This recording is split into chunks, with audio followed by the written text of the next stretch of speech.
안녕하세요. 사랑하는 나그네 교회 교우 여러분, 그리고 하나님의 말씀을 기쁨으로 같이 즐거움으로 읽어가는 그리스도 안의 형제 자매된 교우 여러분.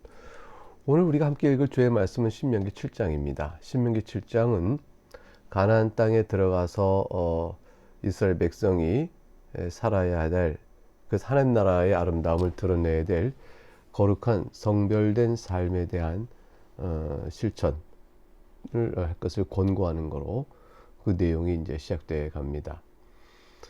그러기 위해서 그들이 가나안 땅에서 이미 먼저 와서 살고 있었던 악한 하나님 보시기에 가증한 악행을 일삼아 왔던, 우상을 숭배하고 타락해버렸던 삶을 살던 그런 가나안 족속들을 진멸하라는 명령으로 시작돼 갑니다.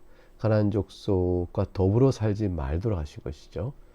이제 그 내용을 설명하는 게 1절부터 나가는데, 여러분 이제 그 화면에 지도가 있어요. 그림이 있죠.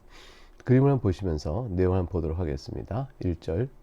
네 하나님 여호와께서 너를 인도하사 네가 가서 차지할 땅으로 들이시고 네 앞에서 여러 민족, 헷 족속과 기르가스 족속과 아모리 족속과 가나안 족속과 브리스 족속과 히위 족속과 여부스 족속, 곧 너보다 많고 힘이 센 7족속을 쫓아내실 때에 네 하나님 여호와께서 그들을 너에게 넘겨 너에게 네게 치게 하시리니 그때 너는 그들을 진멸할 것이라.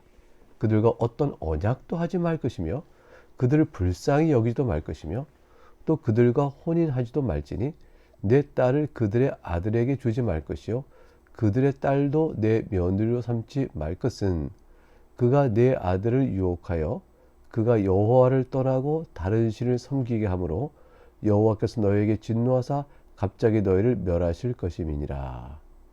여러분 이제 그림을 보게 되면 가나안 7족이 여기 설명되어 있죠. 헷 족속, 염해, 사해죠. 염해, 사해입니다. 죽음의 바다냐, 아주 짠 바다냐, 이렇게 호수인데 물이 짜죠. 그 옆에 보면 헷 족속이 있죠. 그 다음에 기르가스 족속은 저기 갈릴 호수 옆에 있고요. 그 다음에 이제 아모리 족속은 맨 밑에, 헷 족속 밑에 맨 아래에 있습니다. 그리고 가나안 족속은 지중해 쪽에 붙어 있고요. 그리고 이제 브리스 족속은 염해 바로 위, 요단강 옆에 서 있고, 그 다음에 여부 족속이 그 옆에, 요게 이제 예루살렘 있는 자리 근처에 해당이 되겠죠. 그리고 쭉 저 위에 히위 족속이 있습니다. 맨 위에 히위 족속이 있습니다. 이런 식으로 가나안 족속들이 주 삶의 터전을 배치를 해보면 이런 식의 구조를 갖고 있습니다. 근데 이들을 가나안 땅을 정복했을 때 불쌍히 여기지 말라고 하셨어요. 사실 이들도 사람인지라 그곳에서 나름의 도덕성과 나름의 가족 애를 가지고 살지 않겠어요? 하나님께 주신 타락한 이 세상 속에 일반 은총의 역사에 따라 일정한 질서를 가지고 나름대로 살면서 그것에도 소박한 인간의 정 이런 거 다 있을 거예요. 근데 하나님께서 저들을 불쌍히 보지 말고 진멸하라고 하셨습니다. 하나님께서 보시는 것은 그들의 타락한 본성 안에 하나님 주신 일반 은총 차원에서 이루어지는 삶의 어떤 정서와 인간 애적인 측면보다 더 하나님이 중요하게 본 것은 그 우상을 숭배하는 것이죠. 여호와 하나님을 떠나는 것입니다. 창조자 하나님을 떠나서 악한 영을 쫓고 그곳에서 살아가는 모든 그 우상 숭배적 일들을 하나님은 매우 악하다 보셨어요. 그것이 악한 영의 역사의 지배 아래 놓이게 되는 거거든요. 4절에 보게 되면 그 하나님이 진멸하지 말라 하는 말씀에 이유가 나옵니다. 그가 여호와를 떠나고 다른 신을 섬기게 함으로 그랬어요. 그래서 저들 진멸하지 않고 불쌍히 여겨 그 중에 괜찮은 사람 남겨서 혼인한다. 그러게 되면 틀림없이 그 너희 자손들을 유혹하여 결국 여호와를 떠나 다른 신 섬기는 일이 있게 될 것이다. 그러면 하나님께서 너희를 향하여 진노하시사 너희를 멸하게 되는 일이 있을 것이므로 가나안 족속에 들어가게 되면 하나님이 도우실 때 너희를 저들을 치게 힘을 주실 때 그를 진멸하라 하고 명합니다. 그래서 5절에 보게 되면 이런 가나안 족속 진멸의 이유의 핵심이 5절에 설명되어 있는데, 오직 너희가 그들에게 행할 것은 이러하니 그들의 제단을 헐며 주상을 깨뜨리며 아스의 목상을 찍으며 조악한 우상들을 불살할 것이니라. 여러분 사진 그림을 한번 볼까요? 5절에 보면 그림 나오죠.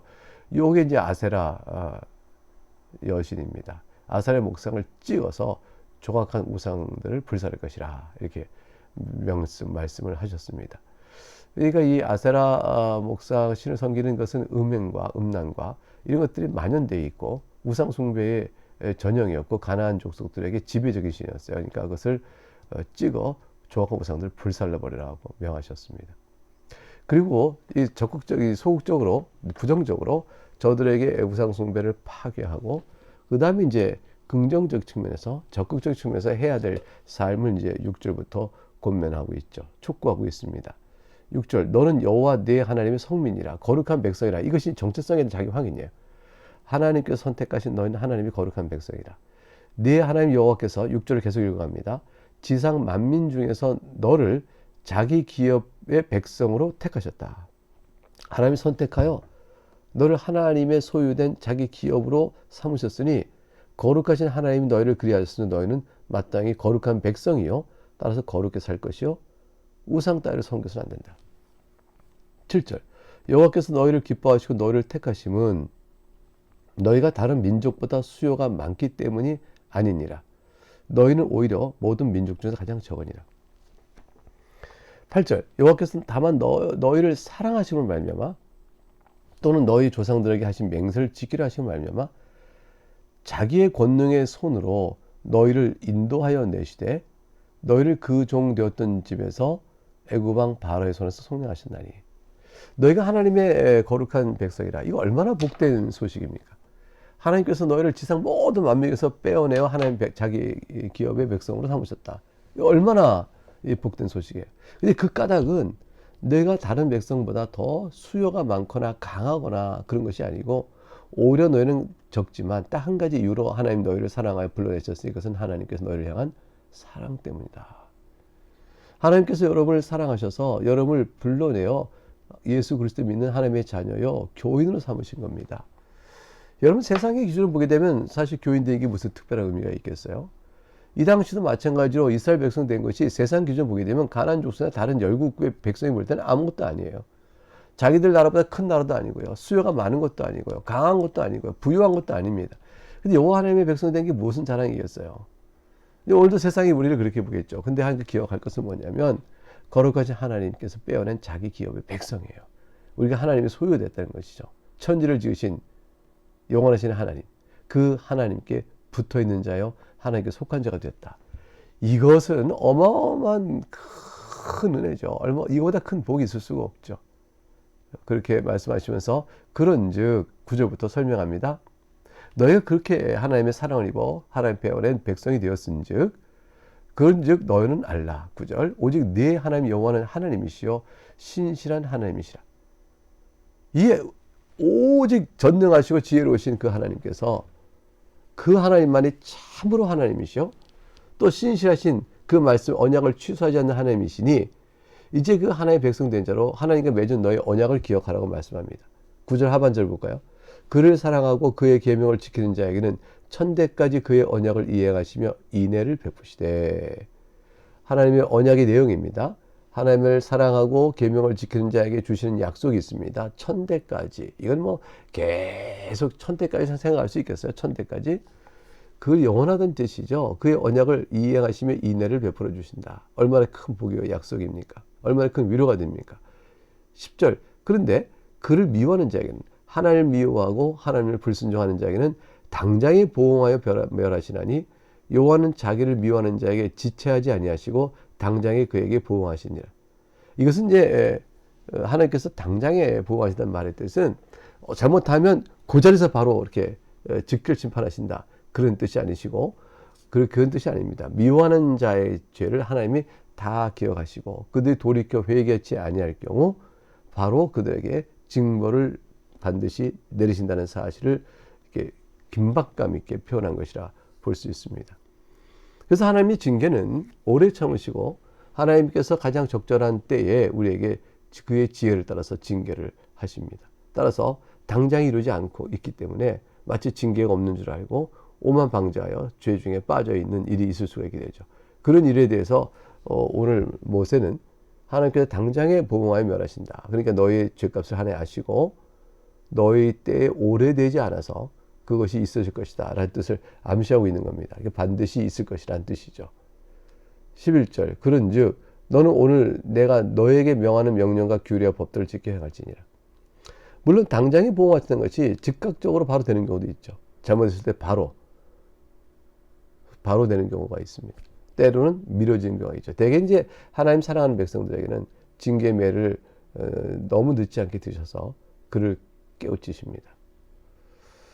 근데 하나님 버린 자에게 미쳐지는 심판은 그는 하나님께서 차곡차곡 쌓여 훗날에 심판을 하시기도 하십니다. 자, 언약 백성에게 주신 말씀이에요. 무엇을 통해서 언약 백성에게 오늘 내가 너에게 명하는 명령과 규례 법들을 지켜 행할지라. 너희가 지켜 순종하면 천대까지 그 언약을 따라 이행하시고 인애를 베푸실 것이고 그렇지 않다면 너희에게 반드시 하나님이 지체체하시고 부응하실 것이라. 그러므로 가나안 땅에 들어가거든 가나안 족속을 진멸하라. 그들과 혼인치 말고 그들의 우상을 섬기는 일이 결코 없을 것이며 그들이 손으로 조각하여 만든 그런 우상들을 찍어내고 불살라버리라고 명하셨습니다. 이렇게 하나님의 명령과 규례 법들을 지키는 자에게 하나님께서 복을 다시 한번 강조해 주심으로 저들의 용기 또 순종의 동기 또 하나님을 섬기는 일이 얼마나 복된 것인가를 깨우쳐 주십니다. 12절부터 볼까요?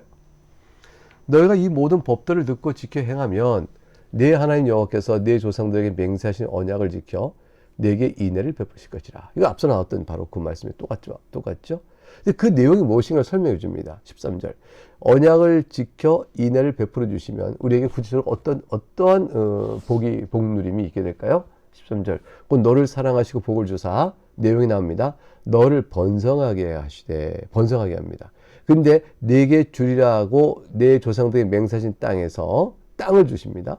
내 소생에게 은혜를 베푸시오. 후손들이 계속 은혜를 받아서 결과적으로 내 토지의 소산과 곡식과 포도주와 기름을 풍성하게 누리게 되어지며 내 소와 양을 번식하게 되어집니다. 물적 풍성함을 하나님께 채워주신다는 것이죠. 평화와 안식이 있어요. 이건 평화가 있어야만 지켜지는 물적 풍요죠. 이거 물적 풍요를 평화의 태도에 안에서 지키고 보호해 주십니다. 외적으로부터 보호받게 하시고 내적으로는 많은 생사를 통해서 그들이 육체의 평안을 누리고 하나님께로부터 주시는 힘으로 산다는 것을 고백하고 하나님께 나갈 수 있도록 하시는 겁니다. 이것이 14절에 비교치로 나와요. 네가 복을 받음이 만민보다 훨씬 더하여 다른 사람들과 받는 것과 비교할 수 없다. 너희 중에 남녀와 너희의 짐승의 암수에 생육하지 못함이 없을 것이며 15절 여호와께서 또 모든 질병을 너에게서 멀리하사 너희가 아는 애굽의 악질에 걸리지 않게 하시고 너를 미워하는 모든 자에게 걸리게 하실 것이라. 질병으로부터 막아주시고 환난으로부터 지켜주십니다. 이와 같이 하나님의 말씀을 지키고 사랑하는 자에게 주시는 복이 이와 같이 아름답고 크므로 16절에 다시 한번 하나님께 단속하십니다. 내 하나님 여호와께서 너에게 넘겨주신 모든 민족을 내 눈이 긍휼히 여기지 말고 진멸하며 그들의 신을 섬기지 말라. 그것이 너에게 올무가 되리라. 아마 이 명령을 받고 그들을 진멸하고자 했을 때 아빠 또는 또 거기 있는 그 족장들에게 족장이요, 아빠요, 족장이요, 할아버지, 저 자는 어린애가 있는데 가난 족속의 저 어린아이는 좀 살려두면 안 될까요? 저 아이는 아직은 너무 어려서요. 아빠 좀 살려주도록 해요. 이런 마음을 갖는 아이들이 있을 수 있어요. 이스라엘 백성 중에서. 하나님께서는 그들에게 가나안 족속을 진멸한 이유를 설명하도록 하실 겁니다. 그것은 뭐냐면 저들 섬기는 악행과 우상을 끊어내기 위함이라. 인간적 정으로 저들 가운데 또 귀한 것이 있을 수 있어요. 귀한 것이 있을 수 있는 저들을 그대로 불러내기 위해서 얻기 위해서 또 쓸모 있게 해서 그들을 살려두지 말라고 하십니다. 왜냐하면 그것이 올무가 될 것이라. 나중에 우리를 얽어매는 큰 어려움이 될 것이라고 말씀하시는 것이죠. 17절부터 보겠습니다. 그럼 이제 이와 같은 말씀을 주신 이후에 이제 가나안 땅 정복을 위해서 저들이 가져야 될 용기를 북돋는 말씀을 이렇게 주십니다. 자, 볼까요? 17절. 네가 혹시 심중에 이르기를 이 민족들이 나보다 많으니 내가 어찌 그를 쫓아낼 수 있으려 하리라마는. 그러니 가나안 족속이 거기 터를 잡고 긴 400여 년 동안 살고 있었으니까 그들이 얼마나 나름대로의 강력한 삶의 터전을 이루고 군사력을 갖고 자기들의 방어를 해냈겠어요. 그러니까 저들이 또 그들을 싸워서 이길 수 있을까? 어떻게 저들을 내가 쫓아낼 것인가? 저들 수를 다 합치면 가난 7조 합치면 우리보다 수가 많은데 등등 생각할 거 아니겠어요? 근데 하나님께서 말씀합니다. 18절 그들 두려워하지 말라. 너의 하나님 여호와께서 바로와 온 애굽에서 행하신 걸 잘 기억하라. 여러분 우리가 어떤 두려움이 생길 때 과거에 하나님께서 나와 함께 해주셨던 그 은혜 손길을 기억하시는 거죠. 애굽보다 크겠어요? 가나안 족속이? 바로보다 강하겠습니까? 근데 그들도 하나님께서 치시고 이스라엘 백성을 이끌어내신 것을 생각해 보라는 것이죠. 그래 두려워하지 말라. 19절 전반절 내 하나님 여호와께서 너를 인도하여 내실 때에 네가 본 큰 시험과 이적과 기사와 강한 손과 편파를 기억하라. 하나님을 기억하는 것, 하나님께서 우리에게 해주신 일을 기억하는 것이 이것이 우리에게는 절실한 것입니다. 이것이 바로 오늘 살아가는 힘이 되고 내일을 두려워하지 않게 된 이유가 됩니다. 그리고 하나님께 이렇게 지켜주시니 승리는 어떻게 될까요? 하나님께서 애굽을 다 치시고 이스라엘 구원했던 그 놀라운 역사를 우리가 기억할지인데 따라서 가나안 족속을 치는 정복의 사역은 하나님께서 명하신 것이요. 따라서 그 전능하신 능력이 하나님께서 함께해 주지 않겠어요. 그러니까 승리가 보장된 겁니다. 19절 하반절에 네 하나님 여호와께서 네가 두려워하는 모든 민족에게 그와 같이 행하실 것이요. 그와 같이 애굽을 치듯이 치실 것이요. 20절 네 하나님 여호와께서 또 왕벌을 그들 중에 보내요. 여기서 이제 왕벌을 보낸다는 말은 말이 그렇죠. 몹시 괴롭게 하는 두려움과 진노를 보내신다 그 말이에요. 그거에 대한 상징적 표현이에요. 그러니까 이 왕벌로 번역된 단어가 원래 뜻이 몹시 괴롭게 하는 두려움, 괴롭게 하는 일로 인해서 두려움을 갖는 것 또는 두려움을 갖도록 괴롭게 하는 일, 이게 이런 뜻을 갖는 단어예요. 그러니까 네 하나님 여호와께서 그들을 몹시 두렵게 하여 괴로움으로 공포에 떨게 만든 진노를 그들에게 보낼 터이니 이런 뜻이에요. 그래서 그들은 이미 싸우기 전에 전력이 약하고 싸우기 전에 이미 두렵고 싸우기 전에 이미 패배한 자가 되어버리는 거죠. 그리고 그 왕벌을 그들에게 보내요. 그들의 남은 자와 너를 피하 숨은 자를 멸하시리니 21절 너는 그들을 두려워하지 말라. 너희 하나님 여호와 곧 크고 두려운 하나님이 너희 중에 계십니다. 크고 두려운 하나님이 우리의 대적자라면 우리가 어떻게 견딜 수 있겠어요? 근데 크고 두려운 하나님이 우리 중에 계시니 우리가 두려워할 것이 아닙니다. 22절 내 하나님 여호와께서 이 민족들을 내 앞에서 조금씩 쫓아내시리니 너는 그들을 급히 멸하지 말라. 들 짐승이 번성하여 너를 해할까 하노라. 급히 멸하지 말라는 것은 조금씩 쫓아내라는 것은 이 민족들과 타협하여 더불어 사는 뜻이 전혀 아니에요. 그들을 급히 쫓아내면 너희가 가서 그 땅을 정복하고 개간할 수 있기 이전에 그 이전에 그들이 다 쫓아나게 되면 인적이 없으므로 들짐승이 번성해 버리면 오히려 너희가 그 땅을 다시 개간하고 해나가는 데 어려움이 생길 걸 생각하여 그들이 정착하여 해놓은 결과물들을 선히 접수하면서 그들을 몰아낼 수 있도록 하기 위해서 하나님께 이 민족들 네 앞에 조금씩 쫓아내실 것이다. 이렇게 말씀하신 겁니다. 23절 네 하나님 여호와께서 그들을 너에게 넘기시고 그들을 크게 혼란케 하여 마침내 진멸하시고 24절 그들의 왕들을 네 손에 넘기시니 너는 그들의 이름을 천하에서 제하여 버려라. 너를 대항할 자가 없지 당할 자가 없이 네가 마침내 그들을 진멸하리라. 하나님이 약속해 주셨습니다. 승리는 보장되어 있습니다. 그러므로 이제 두려워할 것이 아닙니다. 저들의 가나안 땅의 우상 숭배들을 할 것이 아닙니다. 이 싸움의 승리를 확신하고 가나안인들을 진멸하고자 하는 결심을 갖고 오직 하나님만 섬기기 위하여 저들의 악한 우상 숭배를 타파해야 되는 것이죠. 그래서 25절 다시 한번 하나님께서는 우상을 타파라고 말씀합니다. 너는 25절 그들이 조각한 신상들을 불사르고 그것에 입힌 은이나 금을 탐내지 말며 취하지 말라. 네가 그것을 말미암아 올무에 걸릴까 하노니 이른 데에 하나님 여호와께서 가증히 여기시는 것임이니라. 너는 가증한 것을 내 집에 들이지도 말라. 너도 그것과 같이 진멸당할까 하노라. 너는 그것을 멀리하며 심히 미워라. 그것은 진멸당할 것임이니라. 우상들은 다 진멸당할 것입니다. 악한 영들도 또 사탄도 우리가 요한계시에 하는 것처럼 다 불못에 다 던져져 버릴 것입니다. 이게 이들 노이즈는 하나님을 대적한 자의 심판이에요. 저들에게 입혀진 우상에 덮인 은금을 탐내서 그 우상을 집안에 들일까지 있다면 그건 하나님께서 끊어뜨리실 겁니다. 그들 진멸당하실 거예요. 진멸당하게 될 것입니다. 하나님 이 모든 사실을 왜 반복해서 말씀하실까요? 우리 안에 이 악한 우상 숭배의 성정이 있기 때문이죠. 하나님 나라는 이것과 함께 할 수가 없습니다. 그러므로 오늘 이것을 강력하게 당부하신 내용들이 우리 신명기 7장에 가득해 있습니다. 네, 오늘 여기까지 내용을 살폈습니다. 평안을 빕니다.